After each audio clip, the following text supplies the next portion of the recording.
బాగున్నారా? నేను మీ well wisher అండి. మీరు కూడా నా వెల్ విషర్స్. మన సమాజం అనేటటువంటి మన జాయింట్ ఫ్యామిలీకి మళ్ళీ తిరిగి మనం రావడం జరిగింది. ముఖ్యంగా మన ప్రోగ్రామ్ ఏంటంటే మీకు తెలుసు కదా, సమాజము నాడు నేడు ముచ్చట్లండి.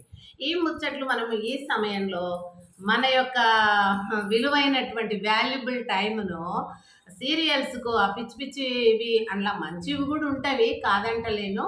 పిచ్చి వాటికి ఎక్కువగా చాలా మంది తెలియక గృహిణీలు ఏం చేస్తుంటారంటే అత్తా కోడళ్ళు అది ఇది అలాంటివన్నీ గొడవలు, తర్వాత కుళ్ళు కుతంత్రాలు చూసి నేర్చుకునే బదులు అట్లా ఒక కుటుంబం నేర్చుకొని పాడు అయ్యిందంటే ఇంకో కుటుంబం అట్లా అంటువ్యాధిలాగా అంత స్ప్రెడ్ అయ్యి సంఘం సమాజం అంతా కూడా మరి ఆ విధమైనటువంటి సమస్యలు ఎదుర్కొని నశించిపోయే అవకాశం ఉంటుందండి. కాబట్టి మనము మంచివే తెలుసుకోవాలి. ఇప్పుడు సినిమా ఉందండి, సినిమా లోపల చలనచిత్రాల్లో ఆ రోజుల్లోనేమో ఎక్కువ నీతి మోరల్ ఉండేది, ఈ రోజుల్లోనేమో అంతా కూడా యూత్ను చెడగొట్టే విధంగా ఉందండి. మీరు ఏమన్నానండి, యూత్ ఒక 10th క్లాస్కి వచ్చిన పిల్లలు కూడా జతలు జతలు బట్టి స్కూల్కు బంక కొట్టి ఇంట్లో నుంచి కొంతమంది, అందరు కాదు, కొన్ని కుటుంబాలలో ఇంట్లో నుంచి తల్లిదండ్రులు పెట్టినటువంటి డబ్బులు కూడా ఎత్తుకొని పోయి ఫ్రెండ్స్ సినిమాలు చూస్తున్నారు.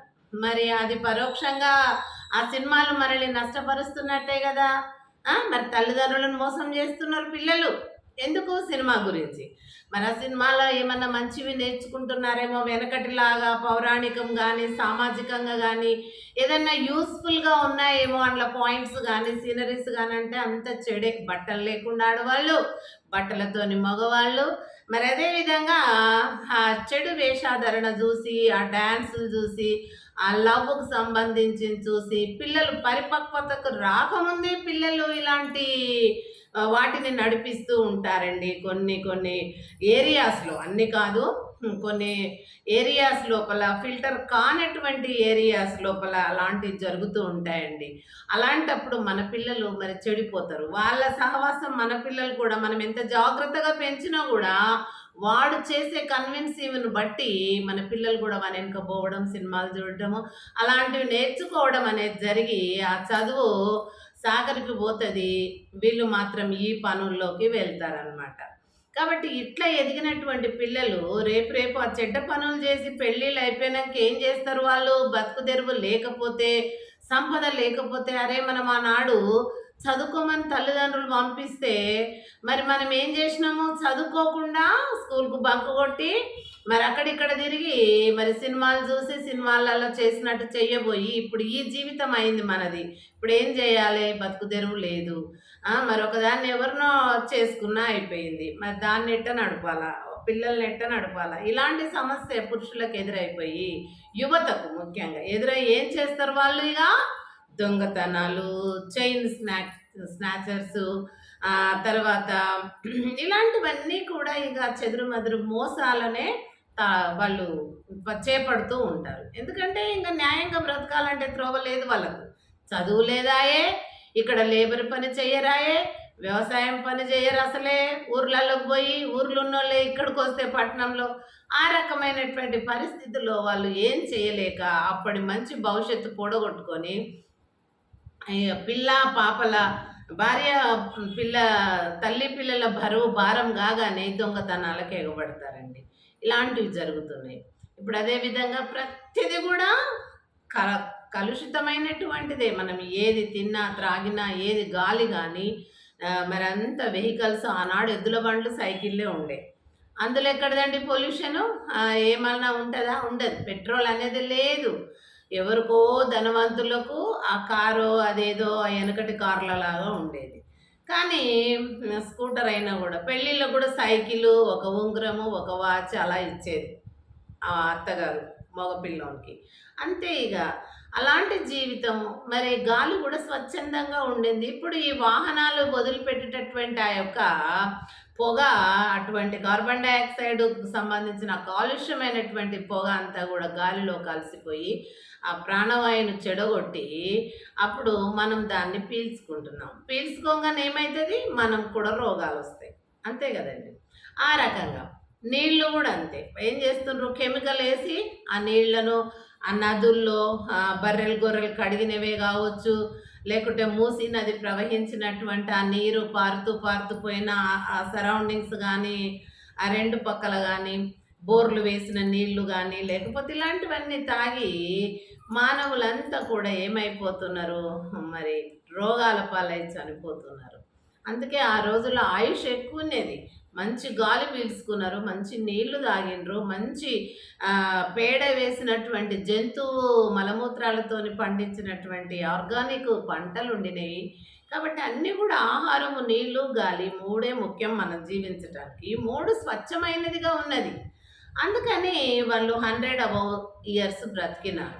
ఇప్పుడు అందరూ గూడా 60, 70కే ముసలోళ్ళయిపోతున్నారు, పండయిపోతున్నారు, రాలిపోతున్నారు. దేనికి? రోగాలు. రోగాలలో వాళ్ళని తీసేసుకోబోతుంది.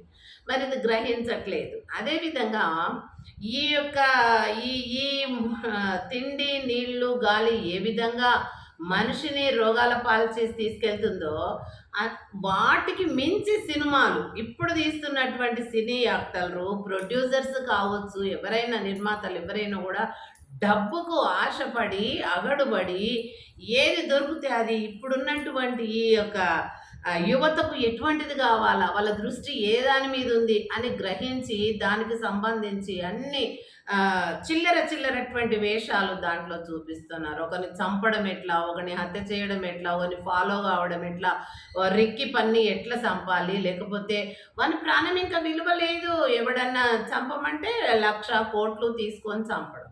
ఇలాంటివన్నీ జరుగుతున్నాయి అన్నమాట. కాబట్టి ఇవన్నీ సినిమాల ద్వారానేనండి.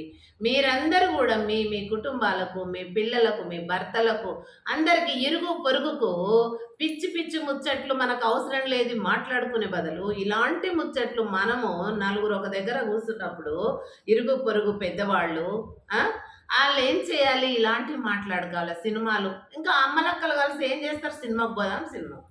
ఏం సినిమాకి పోతావు, ఏం చూస్తావాడ, ఎంత వికారంగా ఉన్నాయి. అందులో మంచి అనేదేమో 10 NP కూడా ఉండదు, కానీ 90 NP అంత ఏది ఉంటుంది, చెడే ఉంటుంది. అది నీకేం ఆనందం, కానీ నీ పిల్లలను చెడగొడుతుంది. నీది అయిపోయింది, పిల్లలు కన్నో, భర్త ఉండ్రు, పిల్లలు ఉండ్రు, సంసారం. నీ పిల్లల భవిష్యత్తును పాడు చేస్తుంది. మీరే ఇష్టపడి సినిమాకి పోతే ఇంకా మీ పిల్లలు మీకు చెప్పకుండా వెళ్తున్నారు. ఆ పిచ్చి సినిమాలు, ఆ పోస్టర్స్ చూస్తేనే భయంకరంగా ఉంటాయి. అది ఆడదాన్ని మొత్తం అంగట్లో బొమ్మలాగా పెడుతున్నారండి. మొత్తం ఆడది అంగడి బొమ్మ, అదే మగవాడు సూట్ వేసుకొని అన్నీ వేసుకొని ఫుల్, ఎక్కడ కూడా కనీసం హ్యాండ్స్కి ఫింగర్స్ తప్ప ఏం కనబడకుండా ఫుల్ ప్యాంటు, ఫుల్ షర్ట్ ఎలా వేసుకొని ఉంటున్నారు. ఆడవాళ్ళు ఇంత వికారంగా చూపిస్తున్నారు సినిమాల్లో. అది చూసే మన పిల్లలు పాడైపోయి ఏం చేస్తున్నారు, సమాజం అంతా కూడా పుచ్చుబట్టిపోయి పాడైపోతుందండి. కనుక ప్రతి ఇంటి గృహిణీలు వాళ్ళ వాళ్ళ పిల్లలను జాగ్రత్తగా పెట్టి సినిమాలకు పంపించకండి. ఫ్రెండ్స్ వెంబడి పోతున్నారా అనేది మీకు అనిపిస్తే మీరేం చేయండి, స్కూల్కు పోయి మా బాబు సరిగ్గా రెగ్యులర్గా వస్తుండా లేదా, మీరు స్కూల్కి ఉండి, మీకు అనుబంధమైనటువంటి సంస్థ స్కూలు, మీ పిల్లల విషయం తెలుసుకోనికే నెలకొకసారి 15 రోజులకు ఒకసారి పోయి మా పిల్లవాడు, మా అమ్మాయి వస్తున్నారా, అటెండెన్స్ ఎట్లుంది, లేకపోతే వాళ్ళ ప్రోగ్రెసివ్ ఎట్లుంది తెలుసుకోండి. ఆ పిల్లల భవిష్యత్తు మీకు అది కదండి, సంతోషం కదా మనందరికీ. కాబట్టి అలా చెయ్యండి. ఇంకోటి, సినిమాల వల్ల ఆ రోజుల్లో చలనచిత్రాల వల్ల లాభ నష్టాలని మాకు ఎస్సే రైటింగ్లో ఉంటుండే. ఒక ఎగ్జామ్, అది ప్రతి తెలుగు ఎగ్జామ్లో కూడా వెనక వార్తాపత్రికల గురించి అన్న ఒక వ్యాసం రాయండి, గ్రంథాలయం గురించి అన్న రాయండి, చలనచిత్రాల వల్ల లాభ నష్టాలని రాయమని చెప్పేవాళ్ళు. కానీ చలనచిత్రాల వల్ల కొంచెమే మంచి ఉంటుంది, అంతా కూడా చెడే ఉంటుంది. ఆ రోజుల్లో అంతా మంచి ఉండి కొంచెం చెడు ఉండి, అందుకే మేము ఏం రాసేవాళ్ళము, చెడు ఉంటుంది, మంచి